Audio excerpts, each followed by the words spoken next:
5 college students went missing after a concert. 17 weeks later, what was uncovered stunned everyone. Summer nights in Pine Ridge were typically forgotten by September. But not this one, not the night 5 Westlake University students vanished without explanation after the Lunar Eclipse Festival. The last confirmed sighting of Liam Chun, Zoe Barrett, Travis Mitchell, Kayla Harding, and Marcus Watkins was at 11:42 p.m. Zoe's Instagram story showed the 5 of them, arms linked, bodies swaying to the pulsing lights of the main stage. Her caption read, "Best night ever." Hundreds of likes poured in within minutes. No one watching knew it would become evidence in a missing persons case by morning. 3 minutes after midnight, Travis texted their dorm mate Devin, "Heading back soon. Don't wait up." That was the final digital breadcrumb any of them would leave. Devin Miller slouched deeper into the dorm lounge sofa as 3 a.m. approached. The pizza had gone cold hours ago. His phone, plugged into the wall, showed no new messages. At 3:17 a.m., he finally gave up and went to bed, assuming they'd crashed at a festival campsite or found an after-party. By noon the next day, concern had crept in. By evening, it had morphed into dread. "I just knew something was wrong," Devin later told reporters. 5 people don't all forget to charge their phones at once. They don't all decide to skip Monday classes without telling anyone. They were responsible. Well, mostly responsible. Detective Sandra Oaks tapped her pen against the case file. "So none of them mentioned any plans to go anywhere after the concert?" she asked. "No," Devin replied. "They were just going for the night. Liam had a chemistry exam on Monday he'd been studying for all week." Officer Jenkins peered over Oaks' shoulder. "Probably just college kids being college kids. Could be sleeping off hangovers somewhere." Oaks didn't respond. Something about this case prickled at her instincts. 5 students don't simply evaporate. By day 3, the university had notified families. By day 4, those families had arrived, hollow-eyed and desperate for answers. 5 sets of parents paced the police station lobby, clutching photos of children who, just days earlier, had been complaining about professors and dining hall food. "My son doesn't just disappear," Marcus's father thundered, his voice bouncing off the precinct walls. "He calls his mother every Sunday. Every single Sunday for 3 years. Zoe's the responsible one," Mrs. Barrett whispered, twisting a tissue between her fingers. "When her friends drink too much, she's the one who makes sure everyone gets home. Always." The initial theory, that the group had continued partying and lost track of time, collapsed as days stretched into a week. No credit card activities. No ATM withdrawals. No rideshare records. Their cars remained parked in the university lot, gathering pollen. Search parties combed the festival grounds and surrounding forests. Volunteers distributed flyers throughout town. Campus security footage showed the 5 leaving in Liam's Jeep before the concert, but never returning. Traffic cameras lost the vehicle on a county road that curved away from town, toward the less developed outskirts where cell service grew spotty. Social media exploded with theories. Internet sleuths dissected every pixel of their last known photos. Amateur detectives suggested everything from drug deals gone wrong to alien abductions. The university held candlelight vigils. Classes continued, but attention drifted. Professors extended assignment deadlines for friends of the missing. "This isn't like those cases where runaways leave notes or take clothes," Detective Oaks explained to her captain. "Their toothbrushes are still in their bathrooms. Laptops in their dorms. Half-finished papers saved on their desktops. Could be an overdose situation," Captain Torres suggested. "They panic, hide the bodies. It happens. 5 overdoses at once?" Oaks shook her head. "And where's the car?" 2 weeks after the disappearance, each family received an identical envelope in their mailboxes. No return address. Inside was a single Polaroid photograph, the 5 students standing beside a blue Honda Civic, not Liam's Jeep they'd taken to the concert, but an older model car, dented along one side. They were smiling in the photo, but something about their posture seemed off, almost staged. The background showed only darkness. Mrs. Harding called Detective Oakes immediately. "I've never seen this car before," she said, voice trembling. "Kayla doesn't own a Honda." As the other families confirmed receiving identical photos, the investigation shifted. This wasn't random. This was calculated. "Why this car?" Oakes questioned Marcus's parents. "Does it mean anything to you?" Mr. Watkins shook his head, but a flicker of something, recognition? Fear, crossed his face. "No. Nothing." But Travis's younger sister, observing from across the room, spoke up. "That's Rusty," she said quietly. "Rusty?" Detective Oakes turned. "It's what they called it. They bought it together senior year of high school. Pull money for a beater car they could take to parties without their parents knowing. Travis told me about it once when he was home last Christmas. Said it was their secret escape vehicle." The revelation cracked the investigation wide open. The car had been registered to Zoe's cousin but used by all 5 friends during their last year of high school. According to DMV records, it had been sold to a junkyard 3 years ago. "But that picture looks recent," Oakes noted. "They're wearing the same clothes as in Zoe's concert posts." The Polaroid became the centerpiece of the investigation board. A car only the 5 of them knew about. A car that should have been crushed years ago. Someone was sending a message, someone who knew their secret. When 4 weeks passed with no further clues, the media attention began to wane. Other tragedies took center stage. But in the 5th week, a security camera at a gas station 3 counties over captured a split-second image. A blue Honda Civic with a dented side panel, speeding past at 2:17 a.m. The image was too blurry to identify the driver, but the vehicle matched. "They might still be alive," Detective Oakes told the assembled families, careful to balance hope with realism. "But someone clearly targeted them specifically. This wasn't random." "But why?" Kayla's father demanded. "They're just normal college kids." Mrs. Barrett, who had been silent throughout the meeting, finally spoke. Her voice was barely audible, but her words silenced the room. "No," she said. "They're not just normal college kids. There's something none of us know. Something they've been hiding." As if confirming her suspicion, that night each family received another envelope. This time, there was no photo, just a newspaper clipping from 3 years ago, yellowed with age. The headline read, "Local teen cyclist finished in hit and run, police seek witnesses." The article featured a school photo of 16-year-old Eli Sanderson. His shy smile and the name meant nothing to most of the parents. But Mrs. Chin, Liam's mother, dropped the clipping as if it had burned her fingers. "What is it?" Detective Oakes asked. Mrs. Chen's eyes were wide with a realization she couldn't yet articulate. "This boy, he went to school with them. He died right before graduation." The investigation had just taken a sharp turn into the past. Whatever happened at the concert wasn't the beginning, it was the culmination of something much darker that had been brewing for 3 long years. As Detective Oakes taped the clipping beside the Polaroid on her investigation board, her phone rang. The call came from an untraceable number. When she answered, a distorted voice spoke 6 chilling words. 17 weeks. Then you'll understand everything." The line went dead, leaving Oakes staring at the photos of 5 missing students who, it now seemed, had been keeping secrets, far deadlier than anyone had imagined.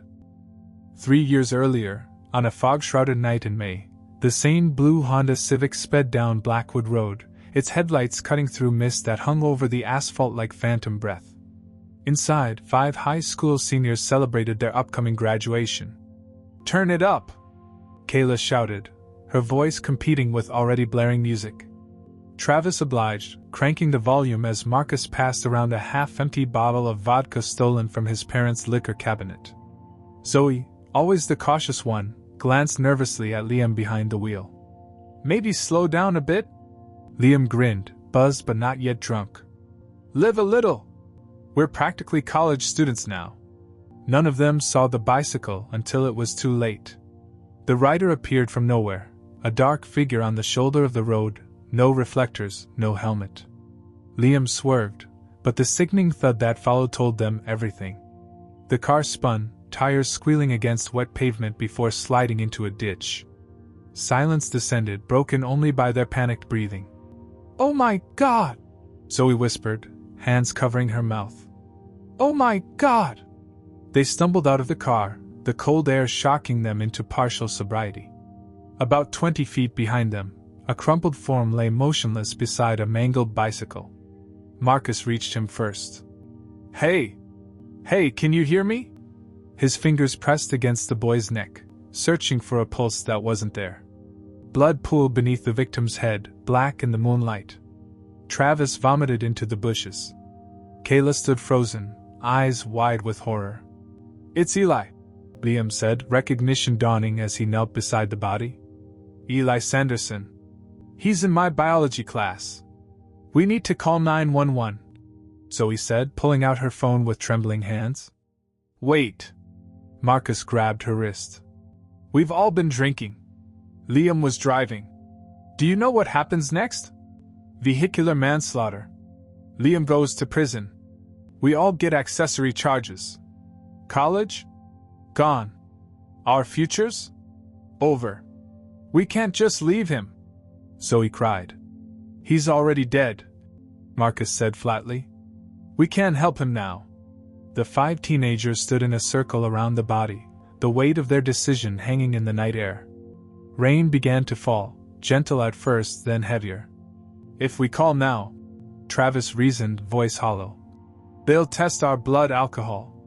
But if someone finds him tomorrow, it'll look like a hit and run by somebody else." Kayla finished. Liam hadn't spoken. He stared at Eli's face, the same quiet kid who'd loaned him notes once when he was sick. The same boy who'd been bullied relentlessly by the soccer team. Who sat alone at lunch. "We need to decide," Marcus pressed. "Now." The vote was quick, 4-1. Only Zoe wanted to stay. "We make a pact," Marcus said as they piled back into the car. "We never speak of this.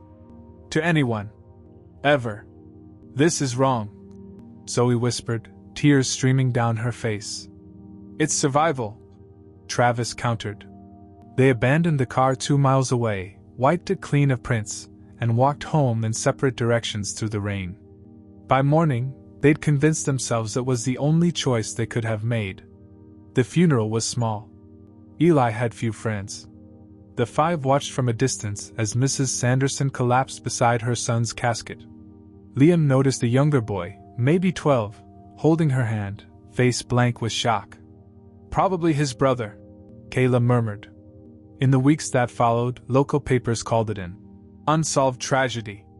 Police questioned students at school, but with no witnesses and no leads, the case gradually went cold. They graduated, attended the same university, drifted into different social circles but remained connected by their shared secret.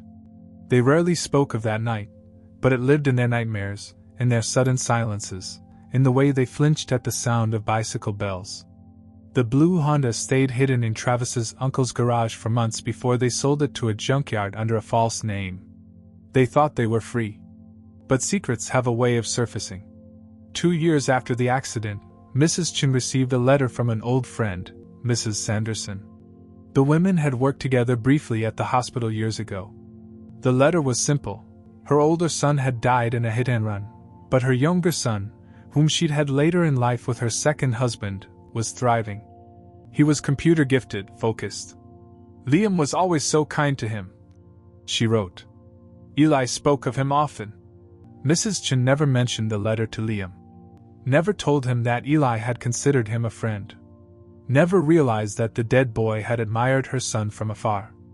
And she certainly never mentioned the truths she'd discovered in old hospital records. That Mrs. Sanderson's second husband was also Liam's biological father from a brief affair years before his birth. Eli Sanderson hadn't just been Liam's classmate. He'd been his half-brother. Meanwhile, in a darkened room across town, someone pinned 5 photos to a wall. Concert tickets were purchased.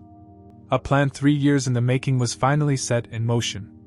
A blue Honda Civic, rescued from the junkyard, waited in a garage.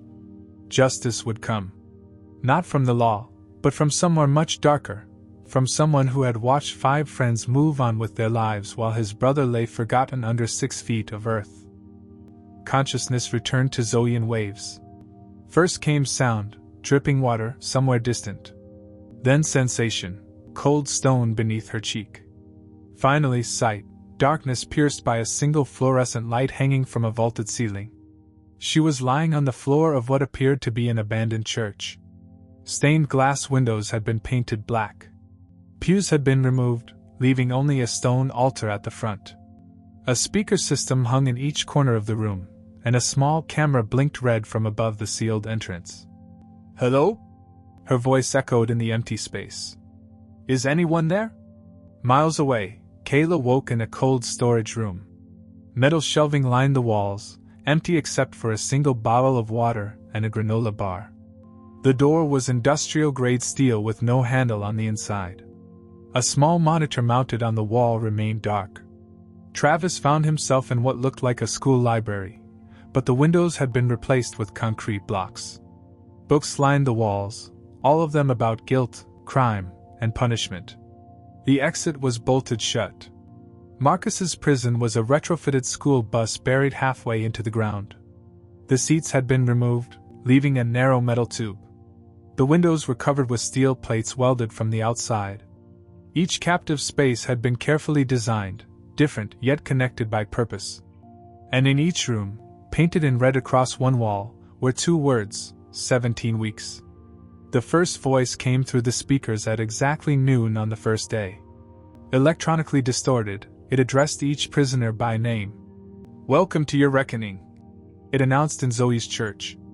"For 3 years you've lived in freedom while Eli Sanderson has lain in the ground. Today, that changes." Zoe ran to the speakers, screaming for help, but the voice continued, unaffected by her panic. "Your freedom will be restored only through truth. Confess what you did that night. Acknowledge your role. Only then will you be considered for release." In the cold storage room, Kayla pounded on the steel door until her fists bled. The same message played for her, then added, "Your specific sin, Kayla, was suggesting they wiped the car clean of fingerprints. You were thinking clearly even then, weren't you? Always the practical one." The personal details stunned her into silence. Whoever had taken them knew everything. Travis received his own tailored message. "You suggested waiting until morning to report finding the body. Creative thinking, Travis. Did you sleep well that night knowing Eli was lying dead in the rain?" For Marcus, "You were the ringleader. It's survival, you said. Was it worth Eli's life?" Each room had been equipped with basic necessities: a cot, minimal food and water, and primitive bathroom facilities. Each prisoner quickly realized they had been prepared for a long stay. The psychological torment began on day 3. In Zoe's church, the sound of heavy rain began playing over the speakers at 3 a.m. The exact time they'd left the accident scene. It continued for hours, just rain and the occasional distant sound of a bicycle bell. Kayla's cold storage room developed a new feature. In the corner, a small puddle of what looked like blood appeared. It seeped slowly from beneath the wall, spreading a few inches each day. Travis's library seemed normal until he realized the books were being rearranged while he slept. Each morning, volumes about guilt and justice would be prominently displayed on his cot.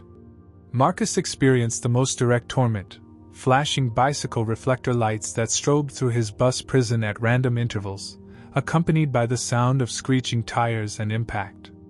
By the end of the first week, sleep deprivation and isolation had begun to break them down. "Please," Zoe sobbed to the camera on day 9. "We made a mistake. We were just kids. We were scared." The voice responded immediately. "Eli was just a kid too." On the 10th day, the monitors in each room flickered to life simultaneously. Each prisoner could now see the others in their separate cells. They watched each other's deterioration in real time. "You are not alone in your punishment," the voice explained. "But your salvation must be individual. Confess your personal guilt, and you move one step closer to freedom." Marcus was the first to crack. After 2 weeks of flashing lights and crash sounds, he broke down, screaming his confession at the camera. "I convinced them to leave. It was my idea. I was the one who said we should run. I didn't want to ruin my scholarship chances." His monitor immediately showed footage of the others watching his breakdown. The voice spoke. "Truth is the first step. But incomplete truth is still a lie." Zoe watched Marcus's confession with tears streaming down her face. Travis punched the wall of his library until his knuckles bled. Kayla simply stared, emotionless, at her growing blood puddle. The screens went dark again, leaving each prisoner alone with the knowledge that their united front was beginning to crumble. None of them had seen footage of Liam. None of them knew where he was being kept. None of them suspected the most devastating truth of all, that the architect of their suffering was someone they trusted completely. By the third week, the psychological warfare had intensified. Each prisoner now received daily evidence packages, manila envelopes slid under doors while they slept, containing manipulated photos and documents designed to fracture their trust in one another. Kayla received images of Travis supposedly making a deal with their captor, shaking hands with a shadowy figure. "He sold you out for immunity," the attached note read. "Just like he sold out Eli." Travis was shown fabricated journal entries from Zoe, dated 2 years ago. "I sometimes think we should just tell the truth. But Travis would be hit hardest. He's the one who checked for a pulse and lied about it. Said Eli was already finished when he might not have been." The words struck like physical blows. Had Eli still been alive when they left him? Could they have saved him? Marcus received the cruelest package, a medical examiner's report claiming Eli had survived for nearly 2 hours after the accident.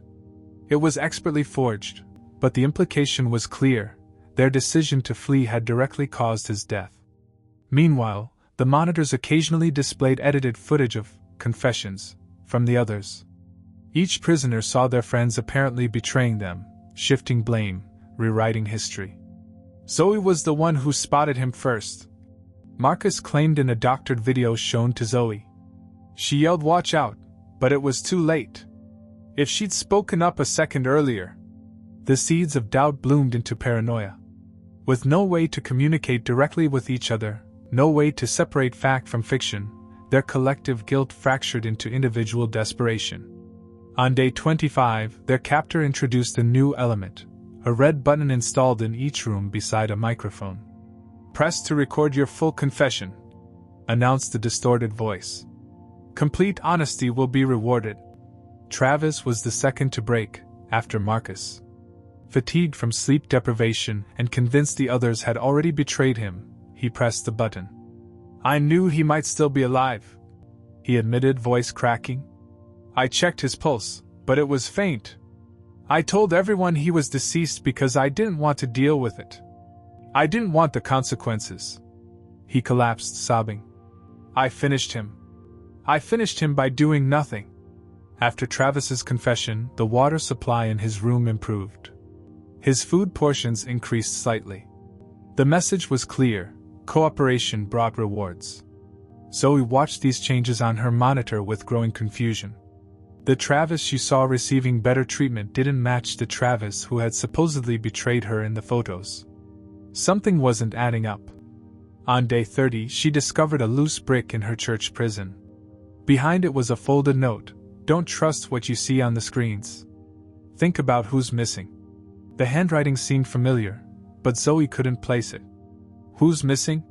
Her mind, foggy from weeks of psychological torture, struggled to focus. Then it clicked: Liam. They hadn't seen Liam in any of the footage. That same day, Kayla made her confession. The blood puddle in her room had grown large enough to reach her cot, and she could no longer stand the sight of it. "I suggested wiping the car clean," she admitted to the microphone. "I was thinking of my law school applications. I was thinking of my future. I knew exactly what we were doing, and I did it anyway." She paused, then added what she believed her captor wanted to hear. "I'm sorry, Eli. We should have stayed. We should have helped you." 3 confessions recorded. Only Zoe remained silent, and she was beginning to suspect why. That night, A power outage plunged all 4 rooms into darkness for exactly 6 minutes. When the lights returned, each prisoner found a bicycle reflector placed on their cot. No cameras had captured how they got there. Marcus immediately threw his against the wall, shattering it. Travis stared at his, uncomprehending. Kayla placed hers carefully on the floor, as if it might explode. But Zoe examined hers closely. Scratched into the plastic was a message. Who was driving? The question struck her as odd. They all knew Liam had been driving. It wasn't a secret between them. Unless... Her mind raced through possibilities. What if this wasn't about their collective guilt? What if this was about something specific to Liam? What if Liam wasn't a prisoner at all? On her monitor, Zoe watched Kayla press her red button again, making a second confession. This time, she revealed a detail they'd all conveniently forgotten. They had switched drivers earlier in the night because Liam said he was too drunk to drive. Marcus had been behind the wheel during the accident, not Liam. The revelation should have triggered chaos in the other rooms. But the monitors showed no reaction from Travis or Marcus. Zoe realized she was seeing another fabrication. These weren't live feeds. They were manipulated videos designed to elicit specific responses. "I know you're watching," Zoe said to her camera. "And I know you're not who you're pretending to be." For the first time in 31 days, the distorted voice spoke directly to her request. "Who am I then, Zoe?" She took a deep breath, testing her theory. "You're Liam. And this isn't about our collective guilt. This is about something else entirely." The silence that followed lasted precisely 10 seconds before the church door unlocked with a heavy click. Zoe stared at the opening door, bracing herself for whatever might come through it. Her legs trembled from weeks of confinement, but she stood her ground, fists clenched at her sides. The figure that stepped into the church wasn't wearing a mask or holding a weapon. He wasn't dressed in black or disguising his voice. It was Liam, clean-shaven, wearing jeans and a gray sweater, looking exactly as he had the night of the concert except for his eyes. Those had changed completely. "Hello, Zoe," he said calmly, as if they were meeting for coffee. She took an instinctive step backward. "You did this? You took us?" Liam nodded, closing the door behind him. He carried a tablet, which he set on the altar. "I needed you all to remember. To admit what you did, what we did. We've been missing for over a month." Zoe's voice echoed through the empty church. "Our families think we're finished. The police are looking for us." "I know. That's part of it." Liam's voice remained steady. "They're getting close, actually. Another week, maybe 2, and they'll find this place. But by then, it won't matter." On the tablet, he pulled up a map showing 4 blinking dots. Travis in the library. Kayla in cold storage. Marcus in the bus. You here. Each location has significance. The library is where Eli studied every day after school. Liam continued. The storage room is where Marcus and his friends once locked Eli in as a prank. The bus, well, Eli missed that bus the night he died. That's why he was biking home in the dark. Zoe's mind raced to keep up. And the church? Where his funeral was held. Where you stood in the back and cried, but never told anyone why. How do you know all this? Zoe whispered. You weren't even friends with Eli. Liam's expression hardened. No. I wasn't. But I should have been. He pulled out a folded document from his pocket and handed it to her. It was a birth certificate. Zoe scanned it, confusion turning to shock as she saw the father's name. This says, Eli was my half-brother. Liam finished for her. My mother told me 2 years after his death. My biological father had another family before ours. Eli was his son. The realization hit Zoe like physical pain. That's why you've done all this. I found out we finished my brother, Liam said, his composure cracking slightly. My brother, who I never got to know. Who died alone in the rain while we drove away. Zoe sank to her knees, the weight of this new truth crushing her. Why didn't you just go to the police? And what?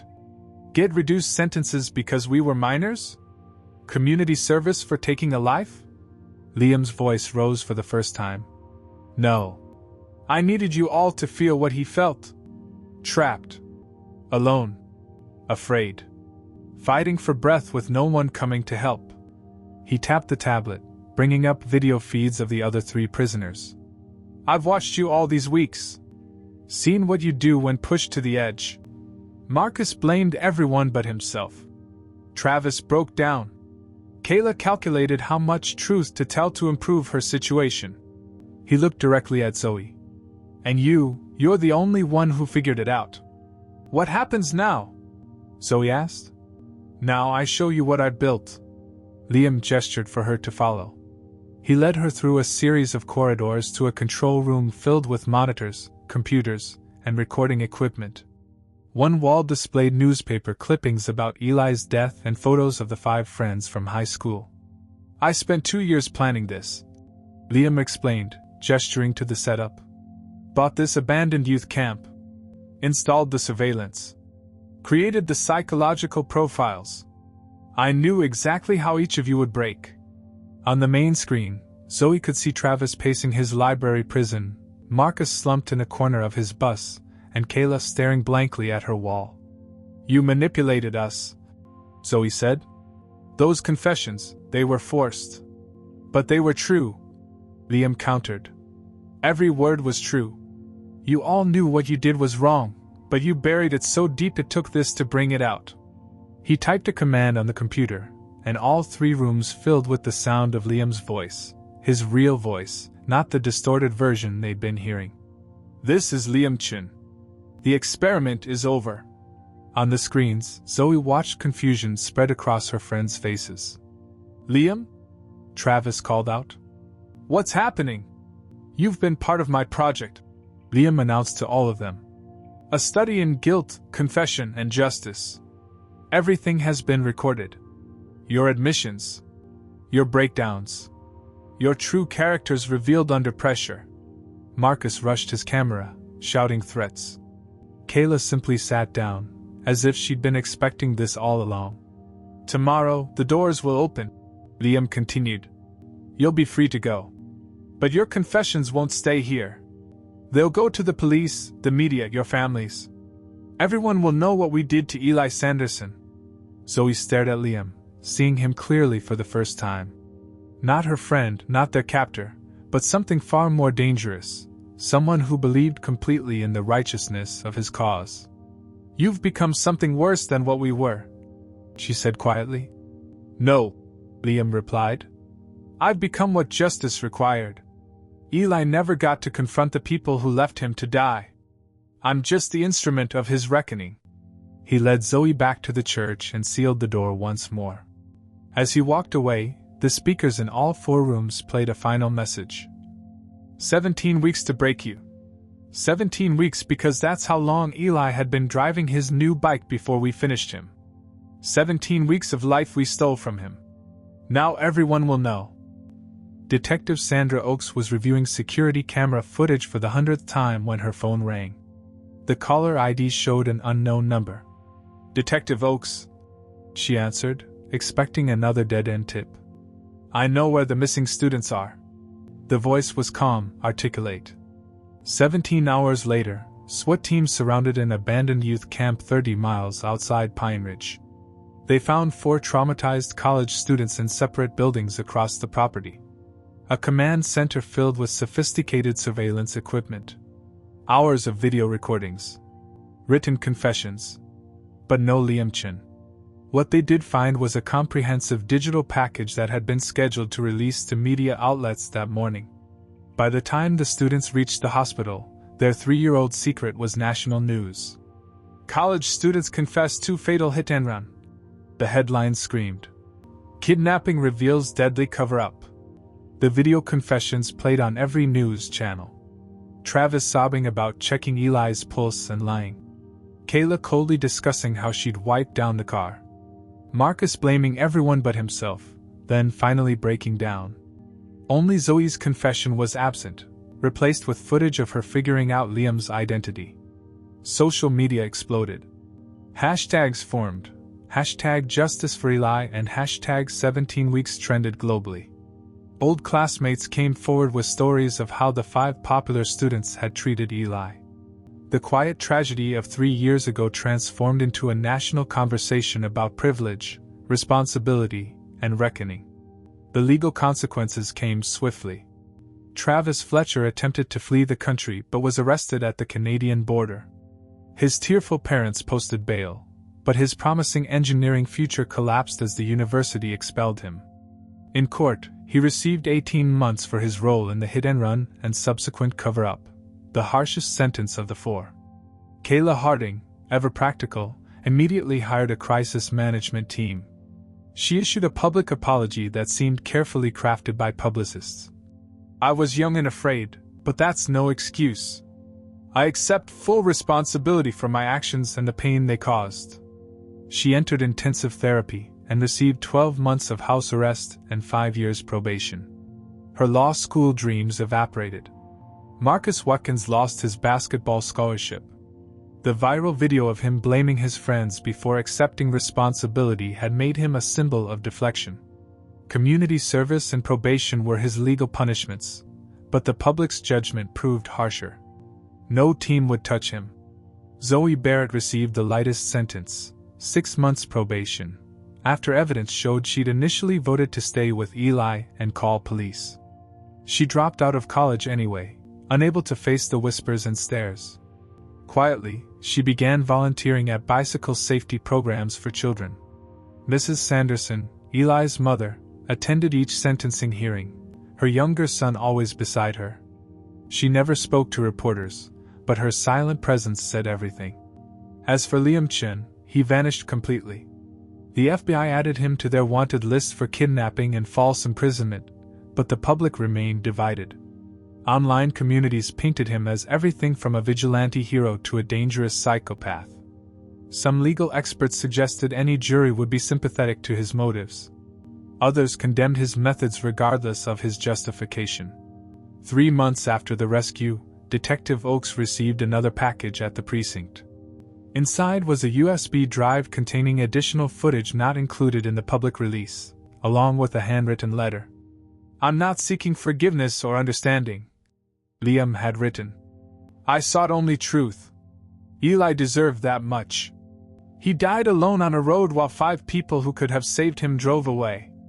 Their punishment isn't prison, it's having to live with that knowledge publicly for the rest of their lives, just as I've had to live with it privately since learning he was my brother." The letter concluded, "Some justice is better than none." 1 year to the day after the students were found, a small gathering formed at the site of Eli's accident. A modest memorial had been installed, a white bicycle affixed to a roadside post, surrounded by fresh flowers. Zoe stood alone, placing a single daisy among the bouquets. A figure watched from the tree line, tall, thin, his face hidden beneath a hood. When Zoe left, he approached the memorial, placing something small at its base before disappearing into the woods. Detective Oakes, who had been observing from her unmarked car, waited until he was gone before examining what he'd left, a folded birth certificate and a small card that read, "17 weeks of what you'll never have was not enough. But it was something." She could have pursued him, could have called for backup. Instead, she returned to her car and drove away. Some chases weren't meant to end. That evening, news broke that all evidence against Liam Chen had been mysteriously corrupted in the police database. The case would likely never be prosecuted. No one could prove who was responsible for the data loss, but Detective Oakes handed in her retirement papers the following morning. In a small town across the country, a young man who called himself Lee began teaching computer science at a local high school. Quiet, intense, he was especially kind to the outcasts, the loners, the invisible ones. And if students noticed he kept a bicycle reflector on his desk, none ever asked why. Justice, Liam had discovered, came in many forms. Some public, some private. Some through courts, some through consequences. All incomplete. All imperfect. But for Eli, it was finally something.